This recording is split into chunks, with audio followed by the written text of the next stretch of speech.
Salut, c'est Eddy d'une vie riche. Aujourd'hui, je vais partager avec vous ma philosophie de vie concernant la retraite. Alors, je suis actuellement en direct d'un nouveau logement que l'on vient tout juste d'acheter avec Mélissa et un associé. Et comme vous pouvez le voir, les travaux ont déjà démarré. On essaye de ne pas perdre de temps. Alors, si vous aussi, vous vous posez de nombreuses questions ou même si pour vous, la retraite vous paraît encore très loin, il est vraiment important de mettre en place des automatismes et d'avoir une réflexion sur le sujet dès maintenant. Et comme sur cette chaîne, on sort toujours des sentiers battus, il s'agit là d'actions concrètes qui vous permettront à la fois de vous constituer un véritable patrimoine que vous pourrez, par exemple, léguer à votre famille, mais également de vous mettre à l'abri contre tous les aléas de la vie. Et pour moi, c'est vraiment là le plus important. Ces actions vous permettront aussi de vous créer une source de revenus passifs afin de, pourquoi pas, prendre une retraite anticipée. En tout cas, c'est notre objectif avec Mélissa car nous allons tout faire pour pouvoir prendre notre retraite avant nos 40 ans. Attention, je ne suis pas conseiller bancaire ou immobilier et tous les résultats passés ne reflètent pas forcément des résultats futurs. Petit 1, le constat. Pour démarrer, je vais vous citer des phrases et des chiffres qui vont vous parler immédiatement et c'est vraiment là le pourquoi j'ai décidé de réaliser cette vidéo qui, je l'espère, vous fera passer à l'action dès aujourd'hui. Alors, le 11 décembre 2018, Édouard Philippe tenait un meeting sur la réforme des retraites et il expliquait qu'il y avait 8 actifs pour financer 2 retraités en 1950. Aujourd'hui, il n'y a plus que 3 actifs pour financer seulement 2 retraités. Ces chiffres sont vérifiables un peu partout sur Internet et pire encore, ce ratio continue de baisser. Et nous nous dirigeons très dangereusement vers le ratio de 1 pour 1. C'est donc là un véritable problème économique et de société et je pense que tous les jeunes devraient dès à présent songer à trouver des hacks pour pouvoir se constituer une partie de leur retraite sans tarder. Comme vous devez vous en douter, dans quelques années, ce système sera vraiment dans une situation très compliquée et il connaît déjà actuellement de nombreuses difficultés. Vous devez peut-être vous poser la question, alors mais pourquoi? Alors ça s'explique par de nombreuses raisons. Par exemple, les étudiants qui font des études de plus en plus longues, le taux de natalité qui n'évolue pas ou l'espérance de vie qui ne fait qu'augmenter. Voilà pourquoi l'âge de départ à la retraite ne fait qu'augmenter. Et pourquoi les pensions sont sans cesse recalculées puisque le nombre d'actifs ne parvient plus du tout à pallier ce trop-plein de retraités. D'ailleurs, je cite encore Édouard Philippe qui nous dit « Sans forcer, il faut inciter les Français à travailler encore plus longtemps ». Alors là, concrètement, la messe est dite puisqu'aujourd'hui la retraite est fixée à 62 ans, mais rien ne nous assure que demain cet âge ne continuerait pas d'augmenter. Et personnellement, je n'ai pas du tout envie de devoir travailler d'arrache-pied jusqu'à mes 62 ans ou plus pour une retraite misérable et un état de santé peut-être déjà bien en déclin. Et sachez que c'est déjà en préparation dans les cases du gouvernement puisqu'il souhaite déjà prolonger la retraite jusqu'à 65 ans. Personnellement, je veux pouvoir profiter de ma retraite le plus tôt possible et surtout m'être préparé financièrement à cet instant-là de ma vie. Et peu importe quand il arrivera. Je vais maintenant vous raconter mes électrochocs et les solutions que nous prenons aujourd'hui pour demain. La solution numéro 1. Et le premier constat que j'ai fait, c'était il y a un peu plus de 10 ans lorsque j'ai vu autour de moi la misère sociale dans laquelle de nombreux retraités étaient plongés. Par exemple, j'ai vu des retraités qui bénéficiaient d'une toute petite retraite et malheureusement, cette dernière ne suffisait même pas à couvrir les dépenses essentielles de leur vie, comme par exemple devoir payer un loyer qui augmentait chaque année, ainsi que les charges courantes de ces derniers qui aussi augmentaient. C'est là que j'ai appris l'importance capitale d'acheter sa résidence principale le plus tôt possible. D'une part, pour pouvoir finir le remboursement du crédit le plus rapidement possible et donc de ne plus avoir à payer de loyer lorsque ce crédit sera intégralement remboursé. D'ailleurs, petite parenthèse, le crédit remplacera tout simplement votre loyer et vous ne subirez aucune augmentation de crédit durant ce temps de remboursement d'emprunt. Contrairement à un loyer qui lui pourrait augmenter année après année si jamais le bailleur voudrait augmenter le loyer. Dans la région où nous vivons, avoir un crédit immobilier sur 20 ou 25 ans revient à payer à peu près l'équivalent d'un loyer. Je vais vous donner un exemple concret. Un exemple propre, bien situé, se loue en moyenne 600 à 700 euros par mois. Et ce même logement coûterait peut-être à l'achat 130 000 euros, soit un peu moins de 600 euros de remboursement en fonction du taux et des frais de notaire, à peu près 12 000 euros, le tout sur 25 ans. Bien sûr, il ne s'agit là que d'un exemple, mais grosso modo, c'est ce qui se passe par chez nous. Donc si vous achetez votre premier bien à 20 ans, il sera remboursé pour vos 40 ou 45 ans.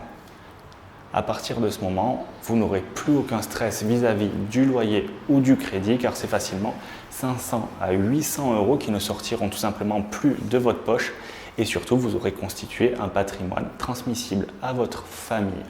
Et j'insiste bien sur ce point car c'est pour moi la base de pouvoir se sécuriser pour sa retraite le plus tôt possible sans avoir de très grosses contraintes. Pour ma part, mon premier bien en tant que résidence principale a été acheté lors de la signature de mon tout premier CDI en rentrant dans la vie active. C'était un tout petit 2 pièces sur la Côte d'Azur acheté à l'époque 120 000 euros et 100% financé par la banque avec une mensualité d'environ 500 euros, le tout sur 25 ans.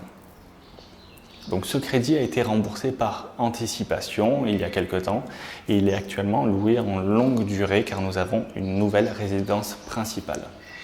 J'ai donc pu enchaîner rapidement en achetant un nouveau bien et en mettant en location mon ancienne résidence principale. D'ailleurs, petite anecdote sur ce tout premier logement, il y a de ça maintenant 10 ans, il m'arrivait de louer la chambre de ce tout petit 2 pièces et moi je dormais dans le salon. C'était le tout début d'Airbnb, mais ce fut une expérience vraiment exceptionnelle puisque j'ai appris quand même qu'avec une toute petite chambre, il était possible de se faire de l'argent assez facilement et rapidement.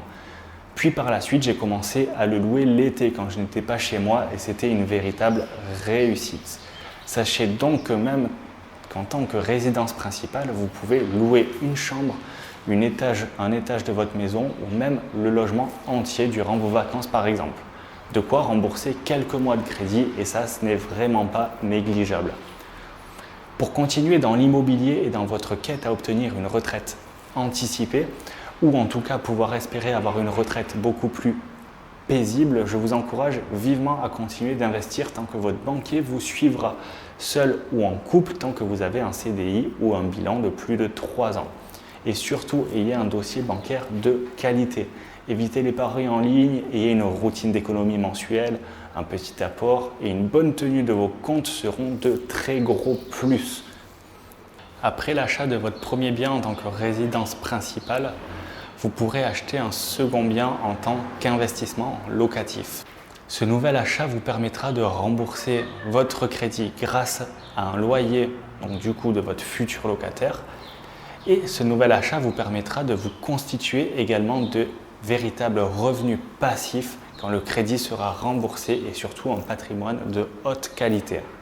Comme vu précédemment, si votre crédit s'élève à 500 euros mais que le loyer lui s'élève à 650 euros, vous serez donc un épargnant de 500 euros mensuels dans le but de rembourser l'achat de cet appartement, bien que cette épargne ne vous sera visible uniquement lors de la revente. Mais vous serez aussi gagnant à l'instant T de 150 euros par mois car vous louez tout simplement plus cher que le montant de votre crédit.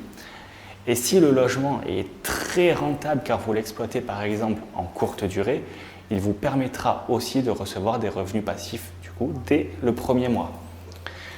C'est en tout cas ce que nous essayons de mettre en place aujourd'hui avec Mélissa. Nous avons 3 règles simples. Un emplacement intelligent, une rénovation moderne et surtout le confort du locataire avec une très bonne literie, des rangements, une télé connectée, une machine à café, du stationnement. Il s'agit là d'exemples basiques, bien entendu, nous ne parlons pas à ce stade d'impôts ou de différents statuts juridiques qui vous permettront, là encore, d'optimiser votre fiscalité si vous achetez un bien avec des travaux ou que vous voulez le louer en meublé.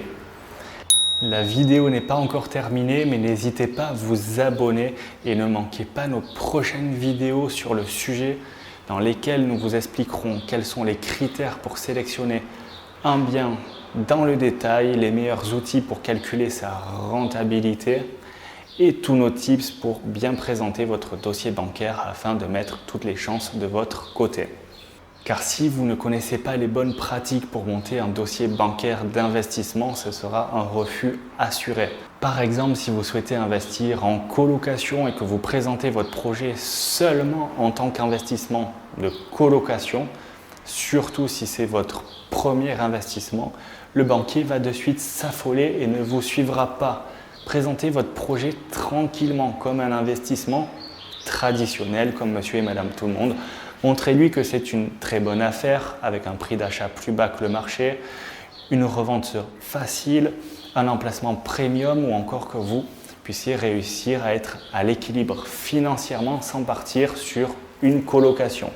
Et là, il vous écoutera beaucoup plus sérieusement et sereinement.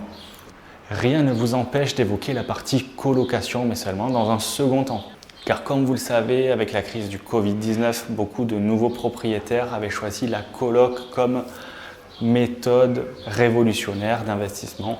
Et malheureusement, quand tous les étudiants ont dû retourner chez leur famille en plein confinement, le marché de la colocation s'est vraiment effondré durant de nombreux mois. Et certains propriétaires n'avaient pas les reins assez solides pour pouvoir payer un crédit élevé dans une colocation du coup devenue vide. Alors réfléchissez et investissez intelligemment, votre avenir en dépend véritablement. Solution 2. Donc deuxième élément de réponse face à la crise du financement des retraites, c'est la bourse. Et s'il vous plaît, ne pensez pas conserver votre argent sur un compte bancaire ou sur un livret A, car avec l'inflation, cet argent sera de moins en moins valorisé. Et même pire, vous allez perdre de l'argent. Il faut donc trouver des supports solides qui vous permettront à la fois de faire croître votre capital, mais également de toucher des revenus passifs grâce aux dividendes. Et ne prenez pas peur, car à partir du moment où vous êtes majeur et résident fiscal français, vous pouvez investir en bourse et toucher des dividendes très facilement.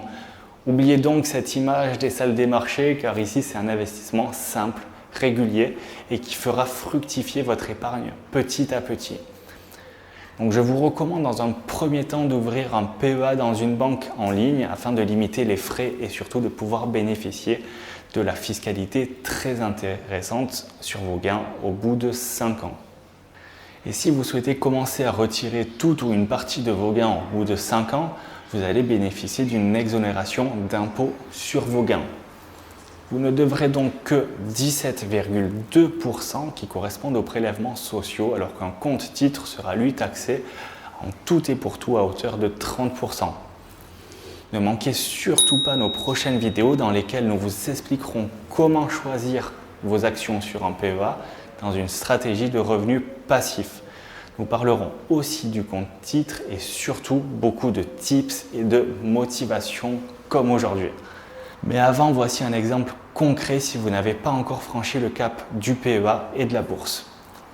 Prenons l'action Air Liquide, car si vous l'aviez achetée en janvier 2015 au prix de 68 €, elle en vaudrait aujourd'hui 160 €, soit une hausse de 135%.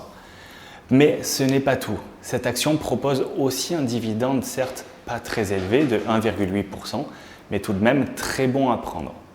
Aussi, entre janvier 2015 et janvier 2022, vous auriez pu toucher 7 dividendes pour un total de 18,50 € pour une seule action détenue au prix de 68 € à l'époque. Alors imaginez le calcul global avec plusieurs dizaines d'actions en poche, c'est assez incroyable. Et ce n'est pas tout, car l'action Air Liquide est spéciale puisque si vous possédez 10 actions, elle vous rapportera une action offerte en 2022. Vous l'aurez compris, bien choisir ces actions vous permettra de continuer à faire grossir votre épargne et vos revenus passifs. Puisque même durant la crise du Covid-19, quand les actions sous la pression du gouvernement français ont dû supprimer les dividendes pour l'année 2020-2021, d'autres entreprises continuaient d'en distribuer et même d'augmenter leurs dividendes. C'est donc ces entreprises-là que nous allons cibler en priorité. Et des exemples comme cela nous en avons à l'appel. Et plus votre investissement sera long terme et diversifié, et moins vous aurez de risques de perte et pas besoin de vouloir forcément acheter la dernière tendance pour pouvoir obtenir un rendement intéressant. On voit le résultat avec Amazon aujourd'hui qui est en chute libre, ou Facebook, ou énormément d'autres entreprises du secteur tech qui étaient vraiment à la mode durant la période Covid et qui aujourd'hui s'effondrent brutalement, tandis que d'autres sont toujours très solides, versent leurs dividendes, augmentent leurs dividendes et ne connaissent pas de baisse aussi drastique que ces actions-là qui étaient à la mode il y a encore 6 mois. De notre côté, notre objectif est d'obtenir un 13e mois en dividende, soit 1 200 € par an de revenus passifs juste avec la bourse d'ici la fin d'année 2022. D'après nos calculs, nous étions à 650 € de revenus passifs au 1er janvier 2022 et au 1er mai 2022, nous devrions être à 850 €. Mais bonne nouvelle, nous sommes en avance avec un montant de 1 000 € à l'heure où on écrit cette vidéo.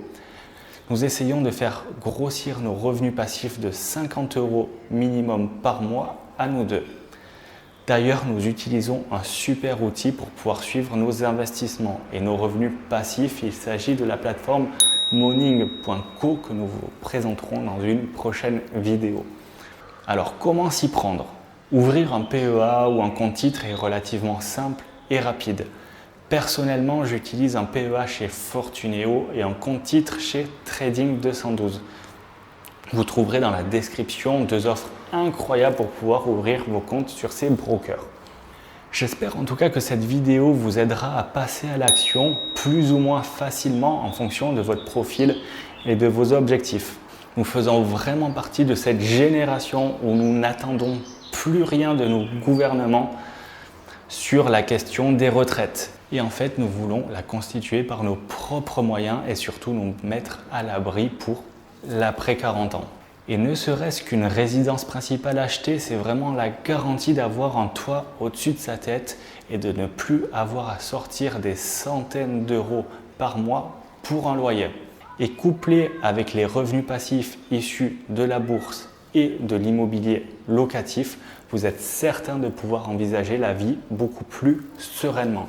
Sachez que beaucoup de nos proches sont passés à l'action dans ces domaines, alors même qu'ils ne pensaient que ce serait tout simplement impossible à cause d'un petit salaire, ou bien parce qu'ils sont entrepreneurs, ou encore parce qu'ils sont en couple et qu'une des deux personnes n'avait pas de CDI, ni même de CDD par exemple.